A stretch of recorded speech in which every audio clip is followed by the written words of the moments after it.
নমস্কার বন্ধুরা, আজ আপনাদের সামনে নিয়ে হাজির হয়েছি নোটে শাকের দুর্দান্ত একটা রেসিপি।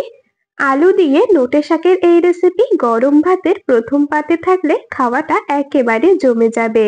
একদম সহজ সিম্পল একটা রেসিপি। আপনারা পুরো রেসিপিটা দেখতে থাকুন, আশা করছি আপনাদের ভীষণ ভালো লাগবে। তাহলে বন্ধুরা চলুন এবার রেসিপিটা শুরু করা যাক। তবে আপনাদের কাছে একটা রিকোয়েস্ট, আপনারা কিন্তু ভিডিওটা স্কিপ করে দেখবেন না। স্কিপ করলে বুঝতে পারবেন না আমি কোন পদ্ধতিতে আর কি ব্যবহার করে রেসিপিটা তৈরি করলাম। সঠিক পদ্ধতি আর সঠিক মশলার ব্যবহারে রেসিপিটা তৈরি না করলে হয়তো রেসিপিটা খেতে অতটাও ভালো লাগবে না। এদিকে আপনাদের সাথে কথা বলতে বলতে এখানে আমি এক আটি নিয়ে নিয়েছি নোটের শাক। শাকগুলোকে বেছে নিচ্ছি।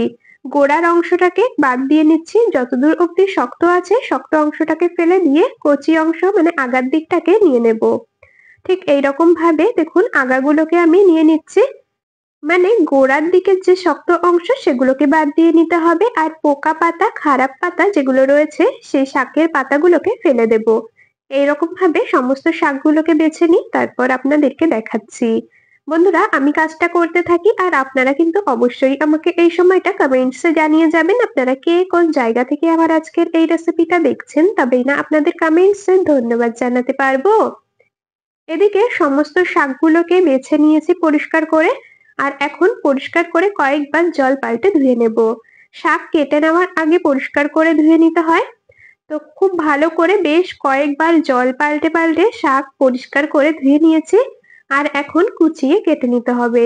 যতটা সম্ভব ঝিরি করে কুচিয়ে নিচ্ছি, তবে খুব বেশি ঝিরি করে কোচাবার দরকার নেই, যেহেতু এই নোটের শাক প্রচুর নরম হয়, কড়াইতে দেওয়ার সাথে সাথে একদম সুন্দরভাবে গলে যাবে।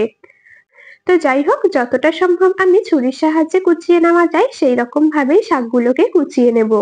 আপনারা চাইলে বটি দিয়েও কিন্তু একই রকম ভাবে শাকগুলোকে কুচিয়ে নিতে পারেন। আর বন্ধুরা কাজটা করতে করতে প্রতিদিনকার মতো আজও আপনাদের সাথে একটা কথা শেয়ার করে নিই। আপনারা যদি আমার আজকের এই রেসিপিটা ইউটিউব চ্যানেল থেকে দেখে থাকেন অবশ্যই সাবস্ক্রাইব করে রাখবেন, আর যদি ফেসবুক পেজ থেকে দেখে থাকেন পেজটিকে ফলো করে রাখবেন এইরকম আরো দারুণ দারুণ রেসিপির আপডেট সবার আগে পাওয়ার জন্য। আপনাদের সাথে কথা বলতে বলতে এদিকে আমি সব শাকগুলোকে সুন্দর করে যতটা সম্ভব কুচিয়ে নেওয়া যায় কুচিয়ে কেটে নিয়েছি। আর এখন শাকগুলো একটা পাত্রে তুলে রাখবো। কেটে নেওয়া নোটের শাকগুলোকে একটা পাত্রে তুলে রেখেছি, সাইডে সরিয়ে রাখলাম। এরপর দেখুন একটা নিয়ে নিয়েছি মিডিয়াম সাইজের আলু। আপনারা শাকের পরিমাণ অনুযায়ী আলুর পরিমাণ কম বেশি করে নিয়ে নেবেন। আমি এক আটি শাকের জন্য এরকম একটা মিডিয়াম সাইজের আলু নিয়েছি। আলুর খোসাটাকে ছাড়িয়ে নিচ্ছি। আলুর খোসা ছাড়িয়ে নিয়ে একবার আলুটাকে পরিষ্কার করে ধুয়ে নেব। আলু পরিষ্কার করে ধুয়ে নিয়েছি, আর এখন ছুরির সাহায্যে ঠিক এইরকম ভাবে কেটে নিচ্ছি।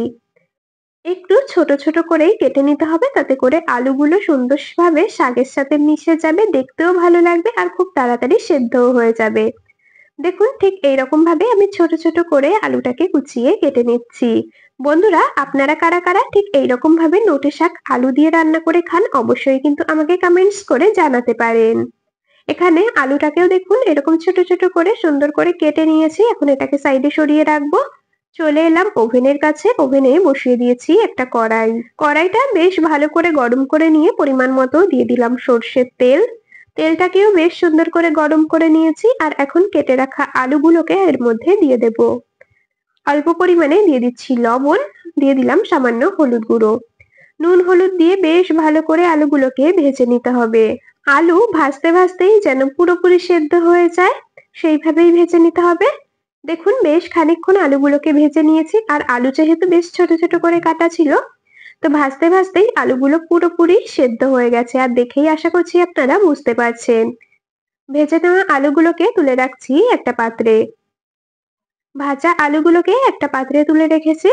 এখন এই তেলের মধ্যে দিয়ে দিচ্ছি ছোট কাপ মেপে হাফ কাপ জল। এরপর এর মধ্যে শাকগুলোকে দিয়ে দিতে হবে। জলের পরিমাণটা একদমই অল্প দিতে হবে, যেহেতু শাক থেকে বেশ খানিকটা জল ছাড়বে। এরপর দিয়ে দিলাম 4টে চেরা কাঁচা লঙ্কা। আপনারা যেই রকম ঝাল খাবেন সেই অনুযায়ী কাঁচা লঙ্কার পরিমাণ কম বেশি করে দিয়ে নেবেন। সবকিছু একটু ভালো মতো করে খুন্তির সাহায্যে নেড়ে চেড়ে নিলাম, আর এখন ঢাকা দিয়ে কিছুক্ষণ রান্না করে নেব, যাতে করে শাকটা বেশ সুন্দরভাবে সেদ্ধ হয়ে যায় আর শাকের মধ্যে যা এক্সট্রা জল রয়েছে পুরোপুরি শুকিয়ে আসে। তো খানিকক্ষণ ঢাকা চাপা দিয়ে গ্যাসের ফ্লেম মিডিয়ামে রেখে রান্না করে নিয়েছি। দেখতেই পাচ্ছেন শাকগুলো সুন্দর নরম হয়ে গেছে, শাকের থেকে যা এক্সট্রা জল ছিল পুরোপুরি টেনে এসেছে। এই সময় দিয়ে দিলাম স্বাদ মতো লবণ, দিয়ে দিলাম পরিমাণ মতো হলুদ গুঁড়ো। আর দেখতেই পাচ্ছেন শাকগুলো কিন্তু খুব সুন্দরভাবেই সেদ্ধ হয়ে গেছে।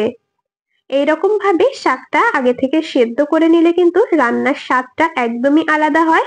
এইভাবে আগে থেকে সেদ্ধ করে নিলে শাক রান্নার পরে বেশ একটু মাখো মাখো হয়, এতে করে খেতে বেশি ভালো লাগে।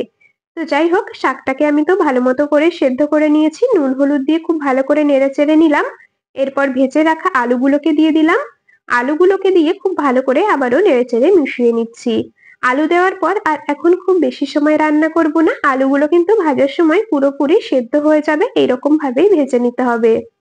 তো খুব ভালো করে আলু দিয়ে নেড়েচেড়ে নিলাম। ব্যাস, এখন কিন্তু আর একদমই বেশি সময় রান্না করব না। এখন এটাকে একটা পাত্রে নামিয়ে নেব। তবে বন্ধুরা, রান্নাটা কিন্তু এখনো শেষ হয়নি, আপনারা পুরো রেসিপিটা দেখতে থাকুন। শাক একটা পাত্রে নামিয়ে নিয়েছি, এখন এটাকে সাইডে সরিয়ে রাখলাম। কড়াইটা ধুয়ে আবারও ওভেনে বসিয়ে দিয়েছি। খুব ভালো করে কড়াই গরম করে নিয়ে পরিমাণ মতো দিয়ে দিলাম সর্ষের তেল। তেলটাকেও বেশ ভালো করে গরম করে নিয়েছি। এরপর এর মধ্যে সামান্য পরিমাণে ৫ ফোড়ন ফোড়নে দিয়ে দিলাম। আমি ১ চা চামচের ৩ ভাগের ১ ভাগ দিয়ে দিলাম ৫ ফোড়ন। ফোড়নটা খুব ভালো করে ভেজে নিয়েছি, সুন্দর ভাজা গন্ধ বেরিয়েছে। দিয়ে দিচ্ছি থেতো করে নেওয়া রসুন।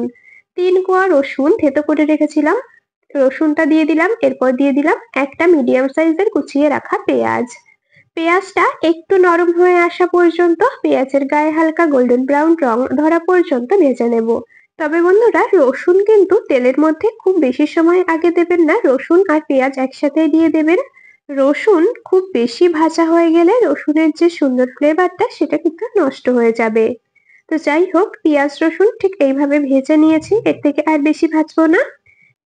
এই সময় রান্না করে রাখা শাকটাকে কড়াইয়ের মধ্যে দিয়ে দিলাম, মানে ফোড়নের মধ্যে শাকটাকে দিয়ে দিয়েছি। খুব ভালো করে ফোড়নের সাথে নেড়েচেড়ে মিশিয়ে নেব।